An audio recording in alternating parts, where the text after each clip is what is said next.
bidding is where it all begins, right? So I always say, as far as declarer's checklist and defender's checklist, review the bidding. And for a very long time, everyone reviews the bidding, and we don't really know what are we looking for when we review the bidding. So this lesson is going to focus on that. What are we supposed to be hearing from the bidding? What is the bidding telling us? What is the bidding telling us that isn't there, right? The negative inferences. And pull those clues in to help us on defense and as declare. Most of our hands today are going to be from the declarer's perspective, but the thought process will be the same as declarer or as defender. Looking for those clues. What are we hearing in the auction, or what should be in the auction is not there?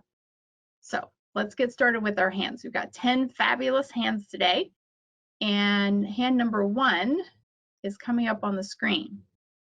So you're all sitting west, and you hear the auction. I have the auction on the screen here, but I'm going to review it with you as well. North opens 1 club. So north is your left-hand opponent. Try to sit yourself in the position of west here. And north opens 1 club. Your partner is a passed hand throughout. South bids 1 heart. North rebids 1 spade. Everything sounds pretty normal so far. South rebids 3 clubs. Now, 3 clubs is a delayed support for partner's hand and is showing invitational values. And then north rebids 3 hearts, a delayed support of South's heart suit. And then South kicks it into 4 hearts. So South's 3 club bid, and really understanding the bidding is going to help you on defense and as declare if your opponents are in your bidding, because you have to know what they're saying to know how to pull the clues out, right? So South is showing an unbalanced hand. When they respond 1 heart and jump to 3 clubs, they're showing an unbalanced hand. And the reason for that is they could have shown the same values by jumping to 2 no, but they chose to jump to 3 clubs. So right then and there, if I were West, I would be saying, okay, South has an unbalanced hand. And then North gave what's called a delayed raise to 3 hearts, saying, hey, you know I don't have 4 hearts in this auction because I would have raised 1 heart to 2 hearts right away.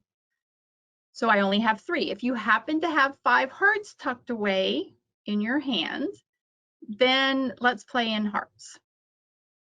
Now if South had enough values to do a 4th suit forcing, right? They could have rebid 1 club, 1 heart, 1 spade, 2 diamonds as 4th suit forcing to game. That would have also checked back for a 5-3 fit, but South's hand wasn't strong enough for that. So they delayed raised partner's minor, right? They tried for a major, didn't like either of the majors, and came back to the minors and jumped to show the invitational values. Once North raised the 3 hearts, South now knows, okay, I've got 5 hearts and we belong in 4 hearts, right? South would not have bid 4 hearts without a 5th heart there. So